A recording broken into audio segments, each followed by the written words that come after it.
Hola a todos, bienvenidos, ¿cómo están? Estamos recorriendo la ciudad de Trujillo y alrededor. Y ahora estamos en la ciudad sagrada de los Chimúes, Chanchán. Y ahora nos encontramos en uno de los lugares más particulares, más interesantes de la costa peruana. Hemos llegado hasta los señoríos del Gran Chimur, uno de los imperios más grandes de la costa peruana y también del Perú.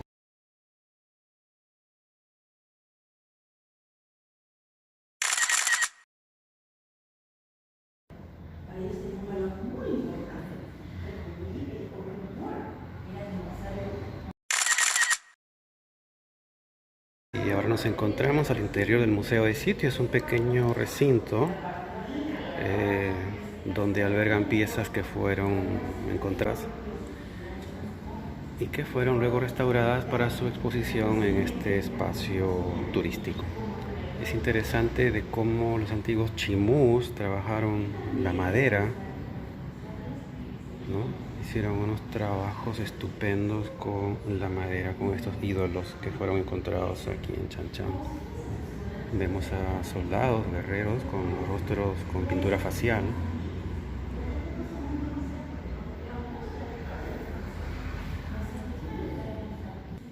Y este otro personaje también que estaba a la entrada de la plaza principal. En esta siguiente sala vemos aspectos de la agricultura de aquella época, de cómo eran los surcos. Como sabemos, los surcos hoy en día modernos tienen una forma lineal, pero en la antigüedad, al menos en la costa peruana, tenían otra forma, era un poco más serpenteante, herramientas para la agricultura. Y obviamente vemos también que el maíz no podría faltar en la alimentación, en la dieta de aquella época, en el zapallo, zapallo loche, el pumpkin, la guava, las guanábanas. Son cerámicas originales encontradas aquí de la cultura chimú, cuya característica más importante y resaltante es el color negro, el color oscuro. Eran guacos o cerámicas quemadas a propósito para obtener el color oscuro que lo vemos ahora, ¿no? Y esta es una escena que nos muestra un poco lo que sería el famoso rey, el emperador Chimú. Acá lo podemos ver a él en su anda, cargado con 4 personajes, ¿no? A escala natural. Los incas lo llamaban el Chimú Cápac, ¿no? Que es el principal gobernante del señorío de los Chimús. Aparte de los incas, el otro imperio en el Perú fue el imperio Chimú, que fue incluso antes de los incas, ¿no? Un señor poderoso y que para su pueblo era una divinidad, un semidios. Gorros en miniatura y ropa en miniatura, ¿no? Algo muy particular y muy simpático esto. Podemos también ver algunos cráneos con deformaciones, ¿sí? Aquí los vemos. Y restos marinos de aquella época, ¿no? Como los espóndilos, que para los antiguos pobladores de la costa norte peruana era un índice de que si encontraban espóndilos en las costas era porque había una corriente del Niño, porque esto aparece cuando el agua se calienta. Se sabe que el imperio, el señorío Chimor, tuvo 10 gobernantes, o sea, 10 personajes que gobernaron una dinastía de 10. Entonces el primero fue Taikanamo y el último el famoso Michansamán, con el cual el imperio Chimú alcanzó su máxima apogeo, su máxima expansión, llegando hasta el norte de Lima y por el sur y por el norte hacia cerca de Tumbes, en la frontera ya casi con Ecuador. Esta es una de las escenas fantásticas sobre la aparición del primer gobernante llamado Taikanamo. Se sabe que este hombre vino con su séquito a las playas de Huanchaco, aquí en la costa norte del Perú. No se sabe de dónde, pero desembarcó en las playas y aquí vemos la imagen de las pinturas, trayendo a su esposa, soldados y un ejército pequeño con el cual fundaría luego el imperio Chimur. Esta es la imagen del famoso Taikanamo, que se convierte en leyenda. Sigue siendo todavía un misterio saber de dónde apareció, de dónde vino. Lo único que se sabe es que era un tipo brillante, un estadista, un buen gobernante, y que logró forjar y crear un imperio, y a partir del cual sus descendientes siguieron gobernando las costas peruanas, expandiendo el territorio Chimur, como ya lo he mencionado, hasta la frontera con Lima y por el norte, muy cerca del Ecuador. Ahora vamos a hacer el ingreso a la maqueta. Ahora vamos a ver qué es lo que encontramos. Y ahora nos encontramos aquí en la parte de la maqueta que trata un poco de describirnos a una escala pequeña todo lo que fue la gran ciudad de Chan-Chan, la ciudad de barro más grande del mundo, que tenía más o menos 25 kilómetros cuadrados de extensión. Esta es la zona de la maqueta, podemos observarla aquí abajo. Un poco es también una introducción a lo que vamos a ver luego cuando vayamos al mismo lugar, a la ciudadela llamada Chan Chan. Esta es un poco la introducción, ¿no? No sé si podemos observarlo, pero como ven es una urbe como tal. Consta de 10 palacios que a su vez fueron espacios destinados para un rey, para un gobernante. Cada rey mandaba construir su propio palacio al lado del antiguo rey y de esta forma la ciudad se iba expandiendo, de manera que los palacios siempre estuvieron activos, ¿no? Los palacios siempre estuvieron habitados. Una escena, esta es una imagen que recrea un poco lo que fue la vida en aquella época, con los espacios llenos de vida y de actividades cotidianas, donde los antiguos chimúes dentro de Chan Chan hacían sus faenas diarias, ¿verdad? Que los chimúes se iniciaron en el arte moderno. Como vemos estas aves, en realidad no son del aspecto realista, no quisieron hacerla tal cual, sino que se adentraron mucho más allá del arte para darle un aspecto surrealista, ¿no? El arte moderno en su máxima expresión con los chimúes. Y es que el talento y la creatividad del peruano siempre estuvo presente, ¿no? Aún hace más de 1000 años. Y bueno, después de esta pequeña visita por el Museo de Sitio de Chan Chan, estamos ya listos para ir ahora mismo a la ciudad más grande del mundo, hecha en adobe. Y bueno, luego de caminar más o menos unos 15 minutos desde el museo hasta la ciudadela, estoy ya ahora caminando los territorios de la Gran Chan Chan. Y para entender todo este proceso cultural es que hemos venido acá para encontrar algunas respuestas. Y estamos ya aquí al interior, vamos a hacer el control respectivo, donde controlan las entradas. Así que, hola, buenas tardes. Gracias. Y ahora sí, hicimos el control, el check-in y nos vamos.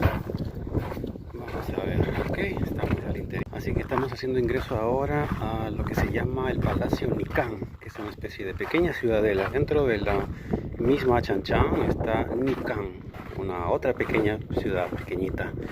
Y estamos ahora en la gran plaza ceremonial, la plaza principal de Nikang. Miren cómo era Chan Chan.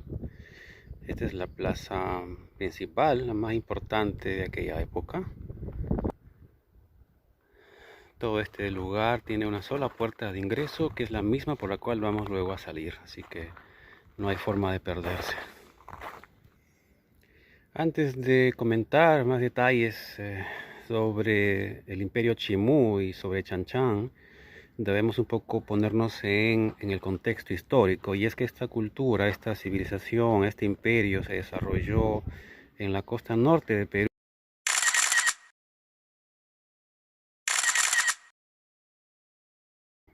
Desde los siglos 9 o 10 después de Cristo hasta 1470, que es la época en que llegan los incas. Como ya he mencionado, el origen de la civilización Chimú está un poco vinculada a la leyenda, a lo místico. ¿verdad? Porque se sabe, pues, como ya le he mencionado, que un buen día llegaron a las costas de acá, que no está muy lejos, estamos cerca al mar realmente. Incluso se pueden escuchar el rumor de las olas en esta zona. Llegado el famoso y mítico Taikanamo. Llegó con su séquito de guerreros, con su mujer, con su familia, y él fundó este imperio llamado el Imperio Chimor, el señorío Chimor.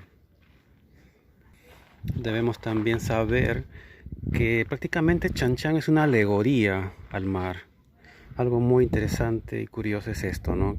Chan Chan vendría a ser como, vamos a llamarlo como una Atlántida para los antiguos peruanos, ¿no? Y lo vemos acá también. Si vemos estas líneas superpuestas, eh, horizontales, representarían las olas del mar, ¿verdad? El vaivén de las olas, ese juego de las olas eterno, permanente, mente. Y en la parte de abajo vemos a un animal también mítico sobre el cual se ha escrito y se ha dicho mucho, porque para algunas personas, algunos arqueólogos, historiadores, era la famosa ardilla de los algarrobales. Y para algunos otros era un pez marino llamado el anzumito, un pez ya extinguido a lo largo del tiempo. Cualquiera que sea la razón o la verdad, solo los chimús lo sabrán. ¿Y ustedes qué es lo que opinan? Para ustedes, ¿qué cosa sería? Tiene de las dos cosas, ¿no? Pero probablemente, según yo creo, sería más bien la famosa ardilla que habitaba aquí, donde habían bosques de algarrobos en estos desiertos, hace muchísimos años atrás. El antiguo imperio Chimú tuvo como dios principal a la luna, a la cual llamaban Nihang. Se sabe que Sabemos que la luna tiene un efecto importante con las mareas, siendo este un pueblo de pescadores y agricultores, que las mareas tienen relación con las fases de la luna, por lo tanto ellos sabían leer e interpretar las fases de la luna para saber en qué momento poder ir al mar y en qué momento no hacerlo. O en su defecto, o también para saber más o menos en qué época se pueden cultivar y en qué época se pueden cosechar. Las flechas han sido reemplazadas por peces, por pescaditos, ahí lo vemos, que nos indica hacia la izquierda. Esto vendría a ser como una calle en aquella época, ¿no es cierto? No es que eran calles muy anchas, muy amplias, muy angostas, pero estaban muy bien decoradas. Y es lo que podemos ver acá. Este es el famoso corredor de los peces y de las aves, así se le llama. Y voy a pasar a explicarles un poco en qué consiste y por qué tiene este nombre. Siendo el imperio Chimú un pueblo de pescadores, era muy común y obviamente normal que ellos utilizaran el mar como no solo como una despensa de alimentos, sino también como un medio de transporte para trasladarse a las islas, para trasladarse a diversos lugares, utilizando para ello las embarcaciones llamados caballitos de totora. Y ahora, ¿qué es lo que tenemos aquí frente a nosotros? Pues les voy a explicar ahora. Estas son otra vez las corrientes de las olas marinas. Otra vez vemos aquí las olas marinas que corren unas tras otras. Pero además de eso vemos otro detalle interesante, muy simpático también para saber. Y son como esas líneas, vemos unas líneas escalonadas, ¿verdad? Dentro de las cuales hay peces. Y los peces vienen de sur, que está hacia allá, hacia el norte. Y del otro lado, y de este otro lado vemos otras líneas escalonadas que entran hacia la profundidad y luego salen hacia la superficie del mar, donde los peces ya no vienen de sur a norte, sino vienen de norte a sur. Para los que saben un poco de oceanografía o de geografía, en el mar peruano confluyen dos olas marinas, dos corrientes marinas. La corriente de Humboldt, que viene de la Patagonia hacia el Perú, y la otra línea que trae aguas tropicales desde el Ecuador. Entonces, como si ellos hubieran sabido, de hecho que lo sabían, ellos quisieron graficar en este muro en su ciudad sagrada estas dos corrientes marinas, una que traía los peces de las aguas tropicales, que venía del norte, y la otra gran corriente, la más grande e importante, que es la corriente que trae las aguas frías, y dentro de ella las especies marinas que conocemos. Y todo eso utilizando un punto medio equidistante que está más o menos a la altura de Tumbes o Piura, donde se confluyen ambas corrientes marinas. Y esto es lo que al final trae como consecuencia que el mar peruano sea uno de los mares más ricos del mundo por la variedad y cantidad de especies marinas que tenemos. Y en la parte de abajo, a manera de zócalo, sus decoraciones la usaron. Para la decoración utilizaron los relieves, las esculturas, los frisos de aves guaneras. Esas aves guaneras que habitan en las islas que están frente al mar.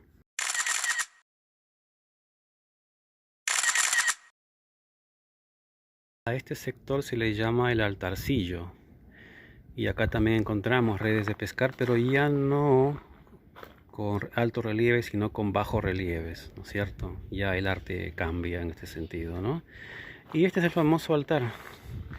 Aquí se debieron haber realizado grandes pagos, grandes ofrendas, debieron haber dejado en este lugar sagrado ofrendas a los dioses, en este caso a la luna, el dios principal de los chimúes, a la cual podían ver de día y también podían ver de noche.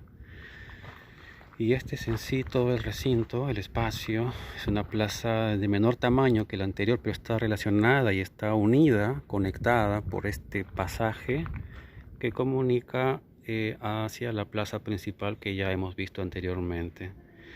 Debemos también mencionar que Chan Chan, como urbe, con mucho más conocimiento, estamos ya hablando del siglo X después de Cristo, ya en el Perú empiezan a haber muchos cambios.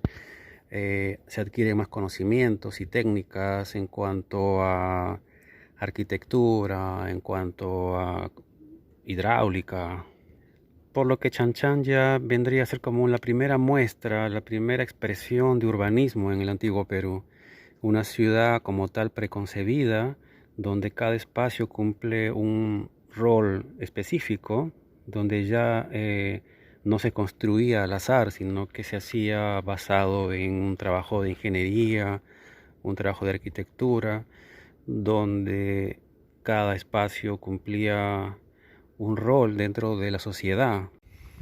Y bueno, siguiendo el recorrido de Chan Chan y sus misterios, ahora nos encontramos en el sector de las audiencias.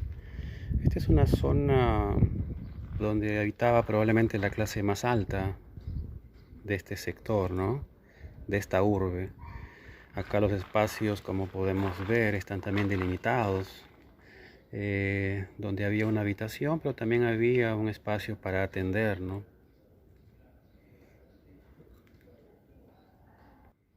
Estas son las zonas de las audiencias.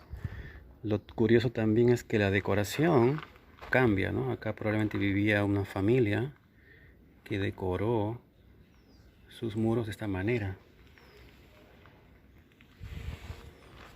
Y en este otro sector vemos que también había otro tipo de diseños, ¿no?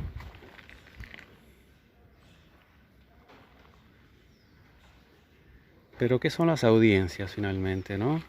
Bueno, vamos caminando y vamos explicando.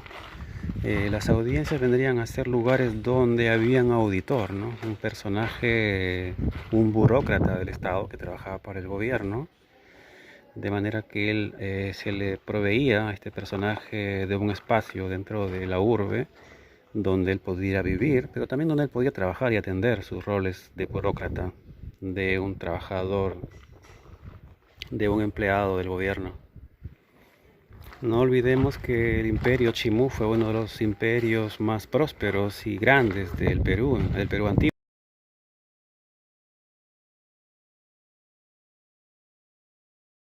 Como podemos ver, estos muros en realidad tenían en su época 9 metros de altura, probablemente tenían mucha buena ventilación y las paredes tenían entre medio metro más o menos a un poco más de ancho. Algo que conocemos mucho de Chan Chan y se ve mucho en los postales, en los portales de internet, son estos frisos en alto relieve de estas aves como si fueran pelícanos, pero hechas en un arte surrealista, ¿verdad? Vanguardista y muy adelantado a la época.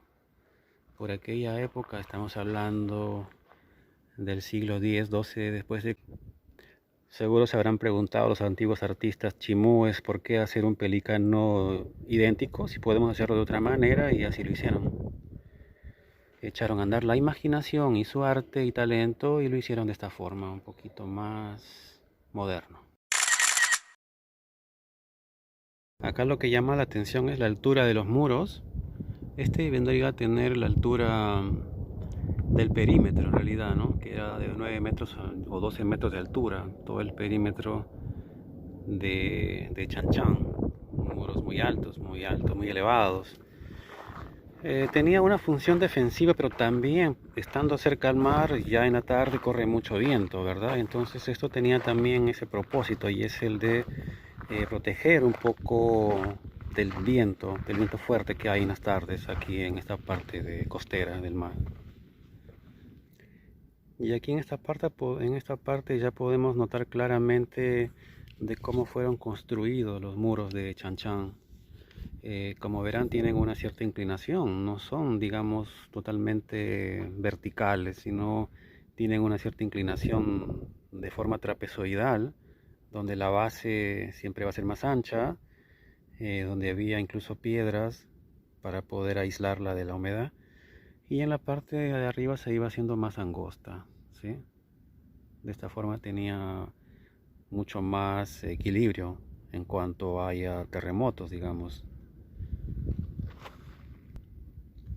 Y sí, bueno, pues esto nos queda claro que Chan Chan fue hecha para perdurar en el tiempo, ¿verdad? Para que pueda sobrevivir a los impactos del terremoto, de los sismos y de cualquier fenómeno natural. Como ya he mencionado hace un instante, Chan Chan pues, era una urbe como tal, una ciudadela, eh, con muchos adelantos urbanísticos para la época. Eh, Ya en la antigua ciudadela de Chan Chan había un lugar destinado a los muertos, es decir, un área funeraria, lo que ahora llamamos cementerios. Y aquí está, les voy a mostrar ahora el cementerio de la época Chimú. Esta es la tumba del que debió ser el rey, uno de los personajes más importantes de Chan Chan. Lo decimos así por el tamaño de la cripta, de la tumba. Lamentablemente nunca sabremos qué es lo que había aquí adentro porque fue saqueada. Cuando los arqueólogos la abrieron ya había sido saqueada. No se sabe por quién, ni cuándo, ni qué es lo que encontraron.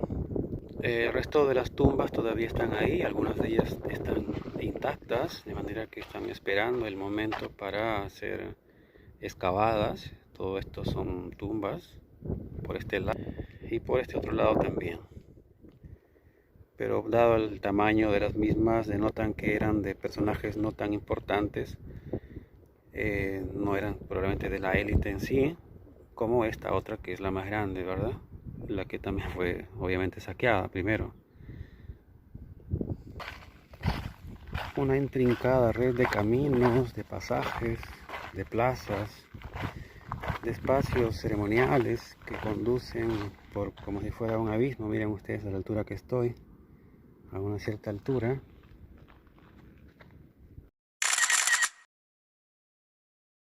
Este es donde estamos. Ahora voy a caminar por este pequeño espacio, por esta calzada que está casi suspendida, para ya retornar, no sin antes dar un vistazo en este otro sector del cementerio. Lamentablemente también ha sido profanada toda esta zona.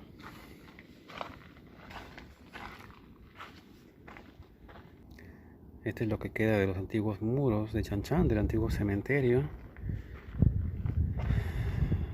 Y acá ha habido muchas cosas se llevaron a cabo.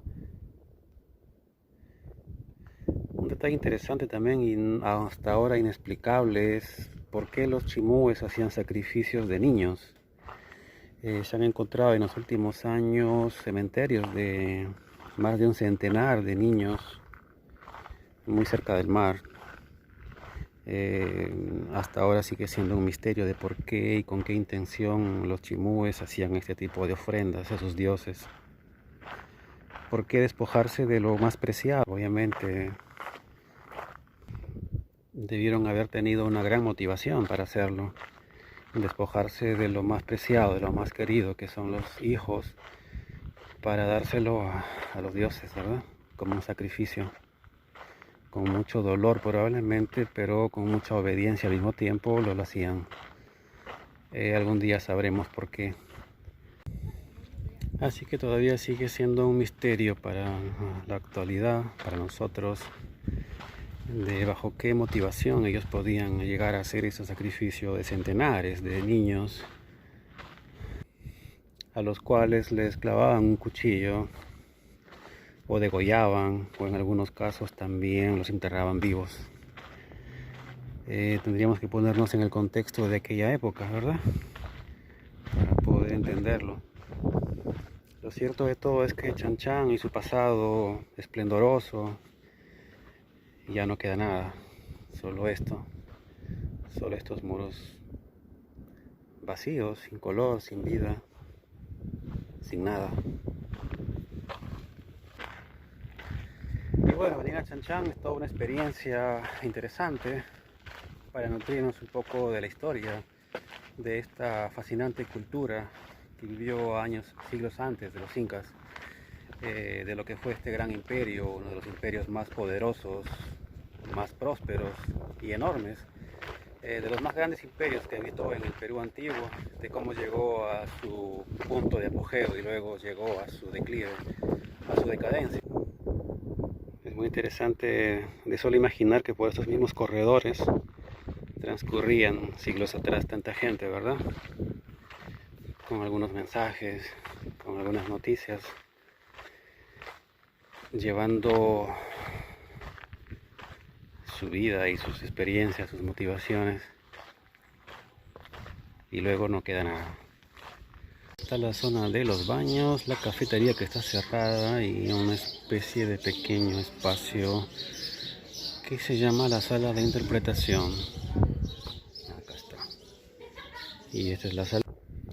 Y bueno, de esa forma estamos llegando a la parte final de este video desde la emblemática, icónica y misteriosa Chan Chan. Si es que todavía no se han suscrito, suscríbanse, denle un like y nos vemos en el siguiente video. Así que nos vemos, chao chao. Haciendo una pequeña pausa, ahora vamos a ir a comer el famoso combinado trujillano, y nos hemos encontrado con un amigo que está acá justamente, Andy Castelo. Andy Castelo, el mejor guía de Trujillo. Acá está recomendado. Es el famoso combinado trujillano, es uno de los platos emblemáticos de la gastronomía trujillana y un poco norteña también. Consiste en tallarines, papa a la huancaína, que está acá, la color amarillo, y el ceviche infaltable con el pescado más fresco del mundo, y se acompaña con canchita, ¿no? Así que esto es lo que se llama el combinado, porque está combinado, como ven, una serie de varias cosas a la vez, y tiene un sabor impresionante, espectacular. Así que vamos a degustarlo con Andrés, que está también acompañándome acá. Así que ya, vamos, dale, ya no se puede soportar más.